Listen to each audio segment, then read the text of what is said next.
My girlfriend yelled, "You're so needy, leave me alone." Because I asked where she was at 3 a.m. I said fine. I blocked her number, packed my things while she slept, and moved to a different state without a word. 3 years later, she tracked me down and then 3 a.m. scream from my girlfriend changed everything. It was the moment I realized I had to disappear from her life completely, no goodbyes, no explanations, just gone. My phone buzzed, vibrating insistently on my nightstand. The red glow of the alarm clock read 3 a.m. on a Tuesday. The sound of muffled bass and distant laughter on the other end of the line immediately shredded the flimsy excuse Chloe had given me about staying at her mom's quiet home. I asked her, gently, "Where are you?" It wasn't an accusation, just raw confusion. The noise didn't fit her story, not at all. But Chloe exploded. Her voice, usually soft, became a weapon, screaming through the phone. Controlling. Suffocating. Why do you always track my every move? I barely got a word in. Then, the hammer blow, "You're too clingy. Give me space." Click. She hung up. I sat there, the phone heavy in my hand, the darkness of the bedroom suddenly amplified. 2 years. 8 months living together. I thought we were solid. I'd helped her with her car loan, cheered her through a tough career change, spent countless weekends with her family, always trying to be the perfect partner. And now? I was clingy for asking a simple question at 3 a.m. after she clearly lied about where she was. Something inside me just snapped.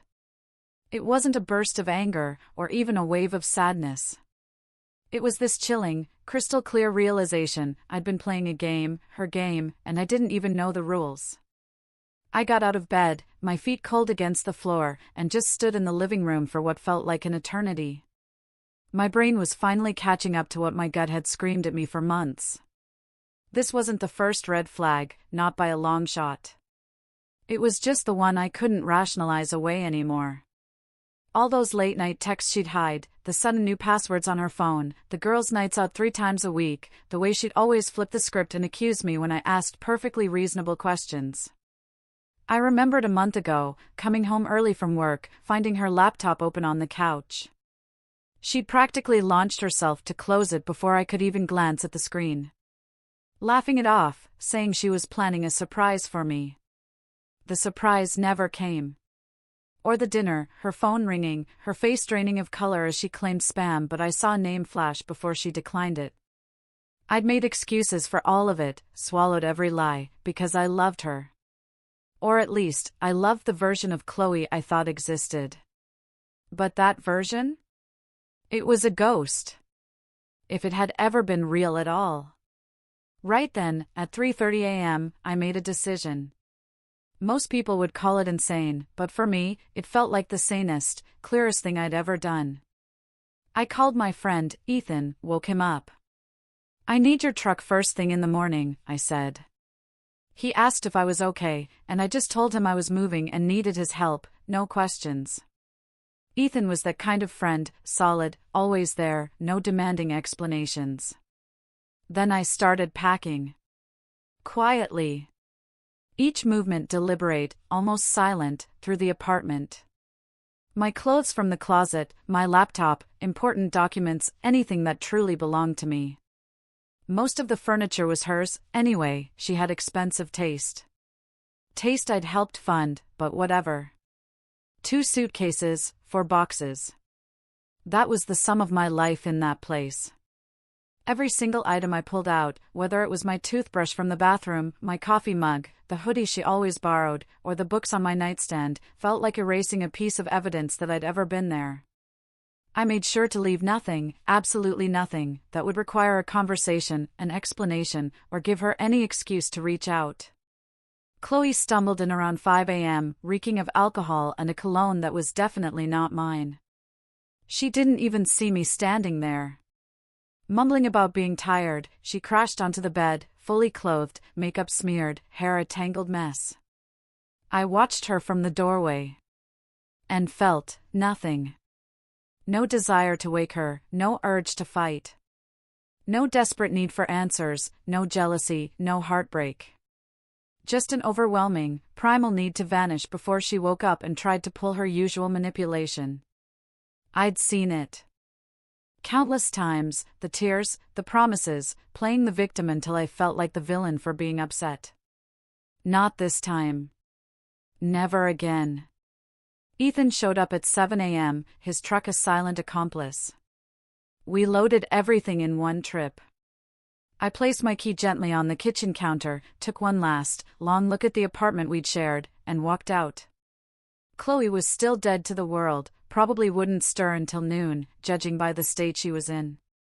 No note. No text. No explanation. She didn't deserve one. The 15-minute drive to Ethan's place felt like a lifetime, yet in that time, my mind raced, building a checklist. First, my phone. That afternoon, I walked into a store, got a completely new number, a new phone. 0 transfers. I wanted nothing connecting me to that old life. The sales associate asked if I wanted to port my old number. No, I said. Fresh start. Everything new. Then, I blocked her everywhere. Every platform. Before she even knew I was truly gone. Her friends, her sister, Brenda, everyone in her orbit. Cut off. Next, the engagement ring. The one I'd been saving for, planning to propose within 2 months. I'd bought it 3 months prior, weeks spent meticulously choosing it, imagining the moment, our future. The jeweler who bought it back gave me this knowing, sympathetic glance, like he'd seen it all before. He didn't ask questions, just counted out the cash. I got back about 60% of what I paid. I didn't even care. That money became my escape fund. My job was remote, thankfully. I told my boss I was relocating for personal reasons. He didn't press, just asked for my new address for tax purposes. Within 4 days, I had an apartment lined up in Denver, Colorado, hundreds of miles from Boston, from everything I knew. I chose it almost randomly, somewhere I knew no one, somewhere Chloe would have no reason to look. A clean slate. I factored in job markets, cost of living, just a place that felt impossibly far and safe. The entire process, from that 3 a.m. phone call to crossing state lines with everything I owned crammed into my car, took barely 2 weeks. Chloe tried my old number, probably 100 times. The voicemails piled up, confused, then angry, then desperate, finally threatening. She even showed up at Ethan's place, but he played dumb beautifully. She hit my work email, messaged my coworkers on LinkedIn, even called my brother, a guy I hadn't spoken to in over a year. Everyone got the same short message from me, don't tell her anything. I'm fine. I'll explain later. Meanwhile, on social media, she was painting herself as the ultimate victim, posting about toxic men who abandon their girlfriends without explanation. All her friends rallied around her, showering her with supportive comments. I watched it all from my new Denver apartment, through a burner account, for maybe 2 days. Then, I deleted everything and went completely dark. My new life was quiet. Almost boring, actually. And it was exactly what I needed. I joined a gym, started therapy to finally unpack all the insidious manipulation I'd endured. I made new friends, people who knew nothing about my past. My therapist, Eleanor, helped me see patterns I'd been completely blind to, helped me understand that what I'd experienced wasn't just normal relationship conflict. It was systematic, calculated manipulation. I dated casually, nothing serious, just rediscovering what it felt like to be around people who didn't make me feel crazy for simply having normal expectations. 3 years melted into 4. 3 years of peace, of rebuilding myself, of becoming someone I actually respected. I never once thought about reaching out to her, never wondered what she was doing, never felt the slightest temptation to check if she'd changed. Then, one afternoon, I was in a coffee shop near my Denver apartment, laptop open, working on a project. Someone sat down across from me. I looked up. And there she was. Chloe. Sitting there like we'd planned this reunion, like 3 years of absolute silence had never even happened. She looked different, older, maybe a little tired around the eyes. But that familiar expression was still there, the one that said she was in complete control. My first instinct was to slam my laptop shut and walk out, just as silently as I'd left that apartment 3 years prior. But something held me. Curiosity, maybe. Or just pure shock that she'd actually found me.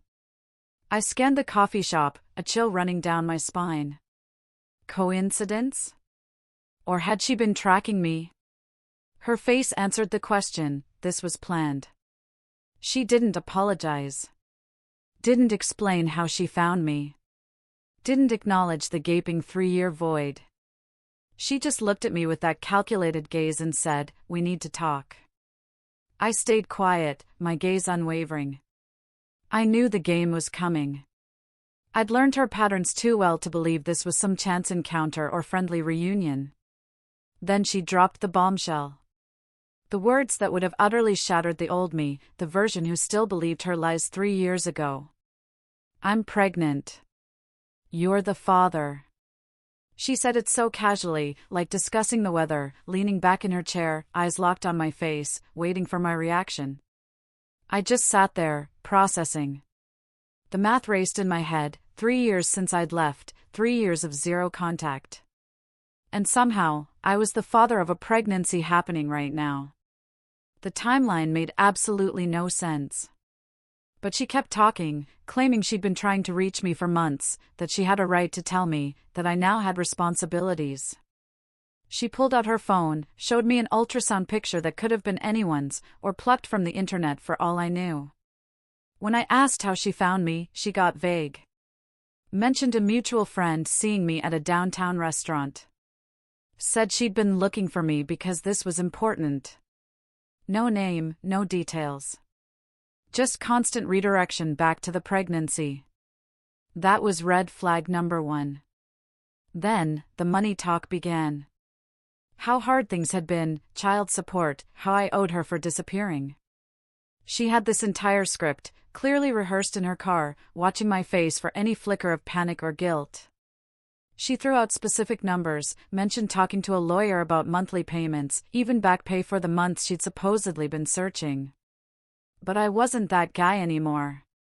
3 years in therapy, 3 years learning her exact manipulative playbook. "We'll need a paternity test," I stated calmly, "before we discuss anything else." Her demeanor shattered. Immediately defensive, her voice rose. "You don't trust me? It's insulting. I wouldn't have come all this way if I wasn't absolutely sure." She theatrically placed a hand on her stomach, playing the offended pregnant woman card.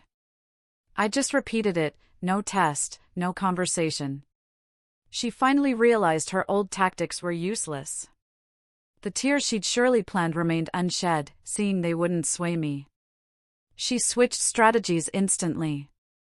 Softened her voice, leaned forward. Started talking about how much she'd changed, how she regretted everything, even claiming she was in therapy too. The night I left? A misunderstanding. She was going through something back then, handled it wrong. It was a masterclass in manipulation, every move painfully familiar because I'd fallen for all of them before, the hushed tone, the vulnerable eye contact, the casual touch on my hand, the blatant rewriting of history to cast herself as the victim. She even tried to pull me into nostalgia. Bringing up old memories. "Remember that concert? That weekend at the beach?" We left the coffee shop after about 30 minutes. She claimed she'd arranged the test, gave me her new number, said she was staying with family nearby. Before leaving, she hugged me, pressing herself against me in a calculated way, whispering she was glad she found me. I watched her walk away, towards a nice, new sedan, and couldn't help but wonder about her struggling financially story. The next day, a text, the address for some lab. I'd never heard of it. Sketchy website, looked straight out of 2005. Suspiciously generic 5-star reviews. The address? A strip mall office. No, I texted back. court-approved facility, or nothing. She absolutely freaked out and returned texts. Accused me of avoiding responsibility, making things difficult, saying any lab would show the same results, so why did it matter? I didn't respond. I simply found a properly certified, credible testing facility and sent her the information. 3 days later, Brenda, Chloe's mom, started calling from a parade of different numbers. I ignored the first few, but she left voicemails. Long, rambling rants about how I'd abandoned her daughter, traumatized her, how I was a coward for running away 3 years ago. Calls came from her work phone, from what I assumed were friends' numbers, even email to text services. Every single message hammered the same theme, painting me as the villain, demanding I step up and be a man, saying her daughter deserved better. She even brought up details from our relationship I'd never told her, confirming Chloe was feeding her information, coaching her.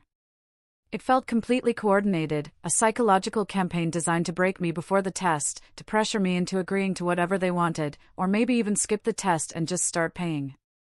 I blocked every new number. My focus was absolute: get that DNA test done at a legitimate facility.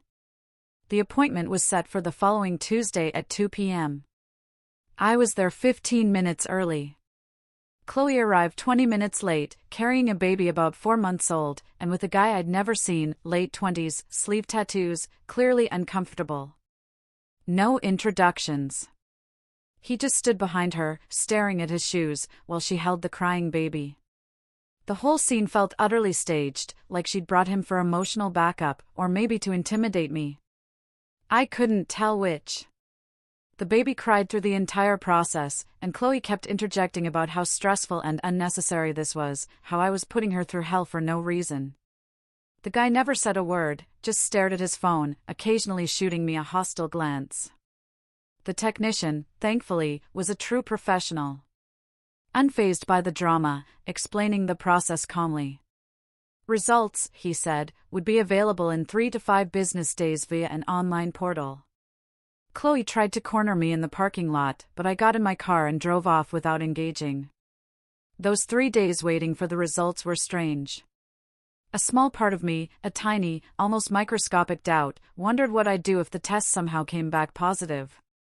If there was a bizarre way the timeline could possibly work out.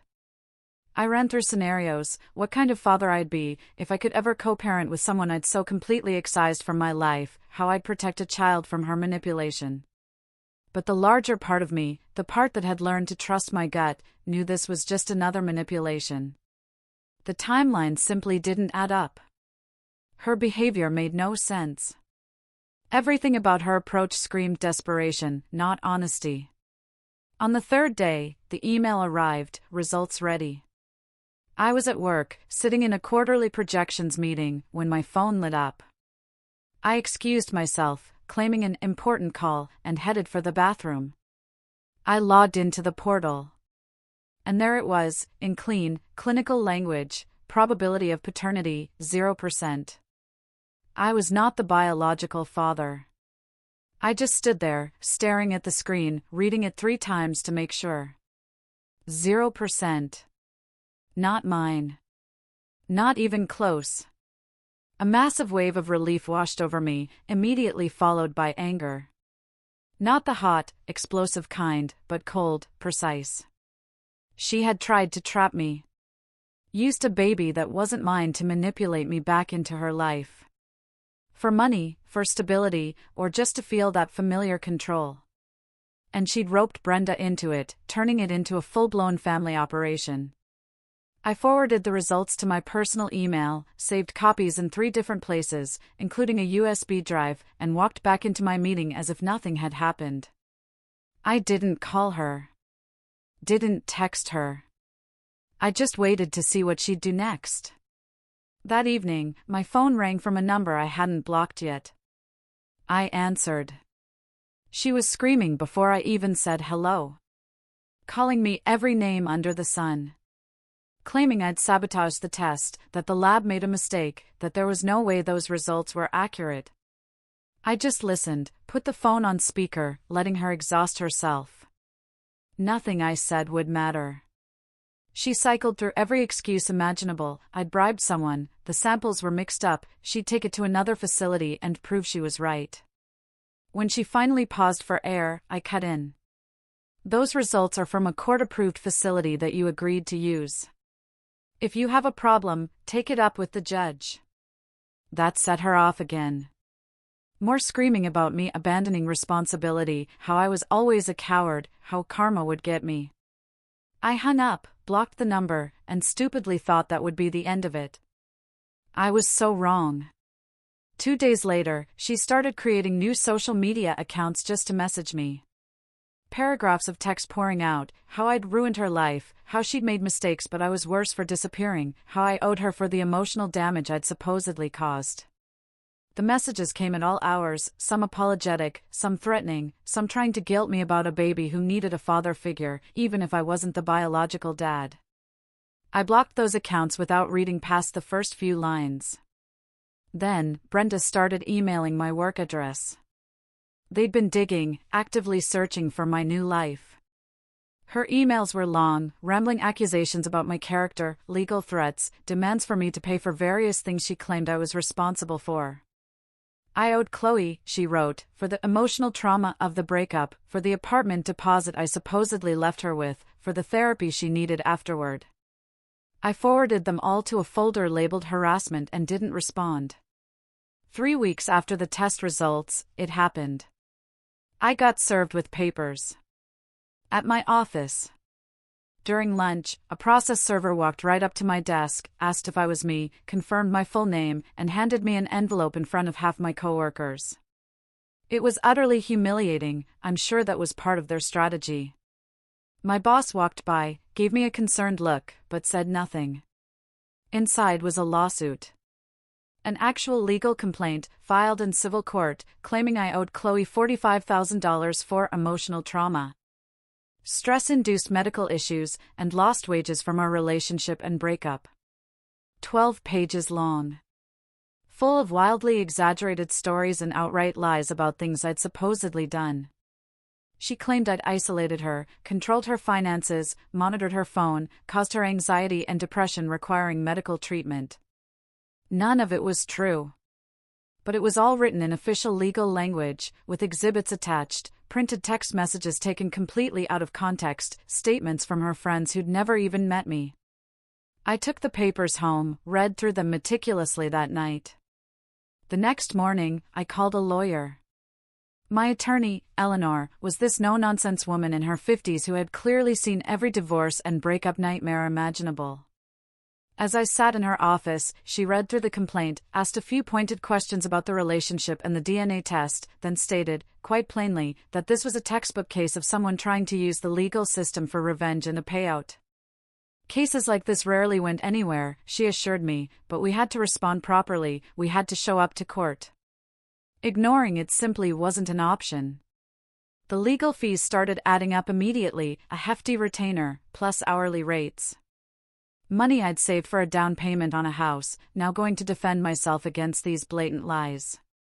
We filed our response, complete with the DNA test results, my own detailed timeline of the relationship, and a request for her lawsuit to be dismissed with prejudice.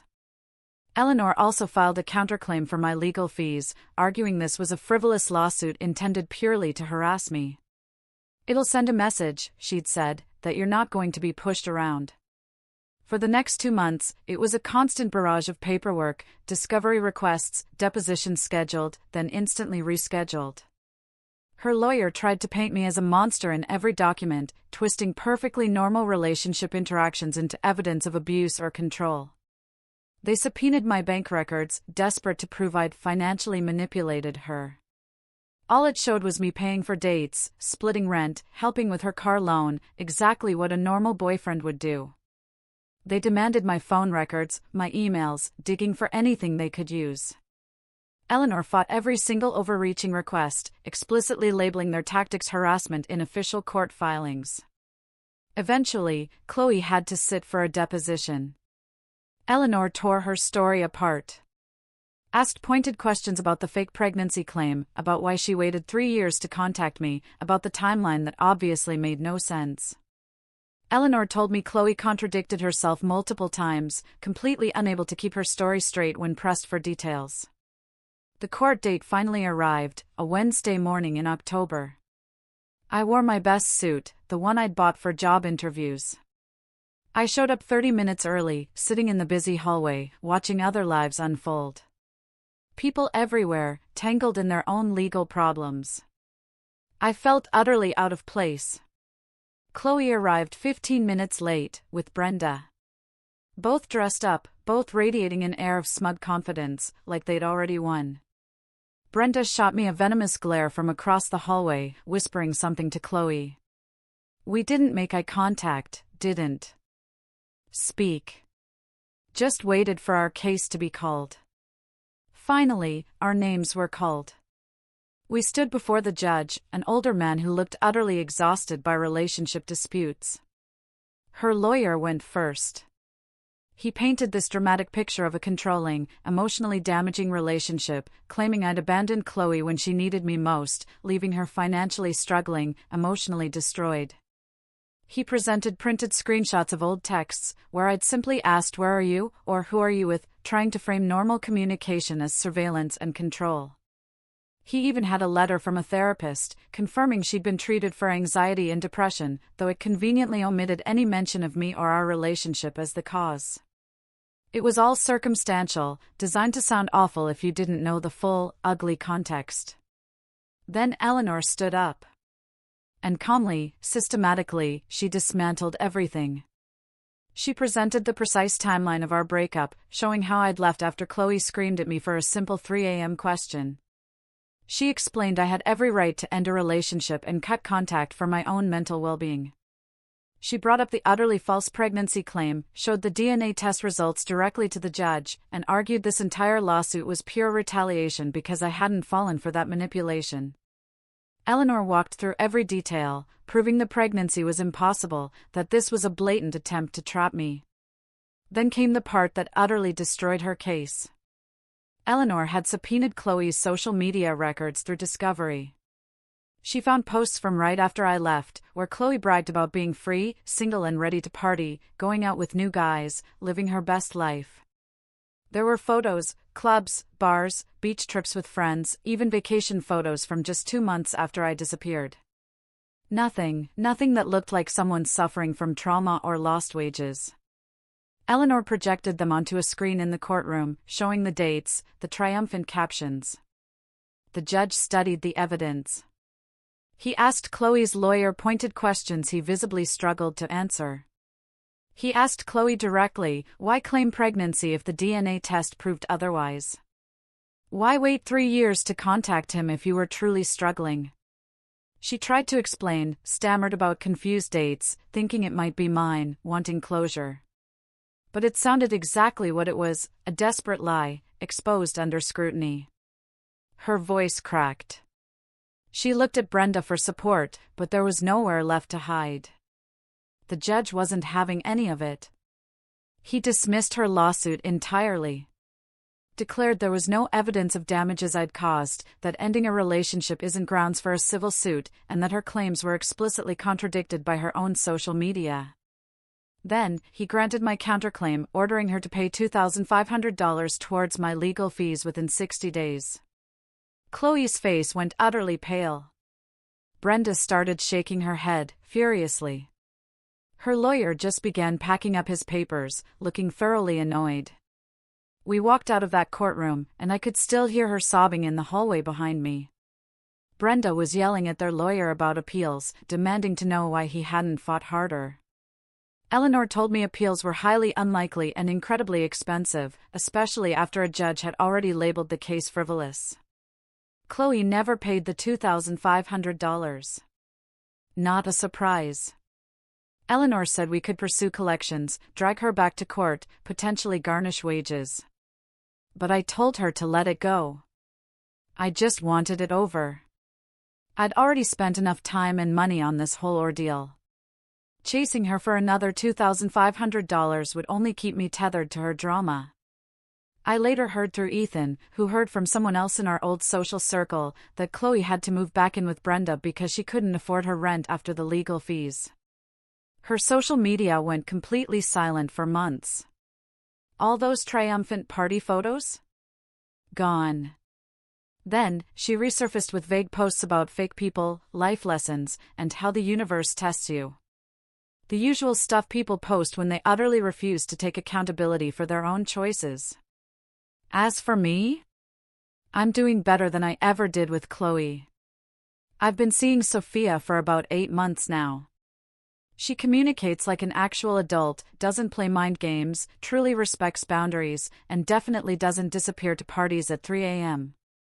We met at a friend's barbecue, started talking about hiking, and things just naturally developed, without a shred of drama. My career is thriving. I was promoted to senior project manager last year. I have real friends in Denver who know the real me, not some version I was pretending to be. Last month, I bought a house. Nothing fancy, but it's mine. And I'm building a life I'm actually, genuinely proud of. I still think about that night sometimes, that 3 a.m. scream when she lost it for me simply asking where she was. And I realized, looking back, it was the best thing Chloe ever did for me. She asked for space? I gave it to her. 3 years. An entire state of distance.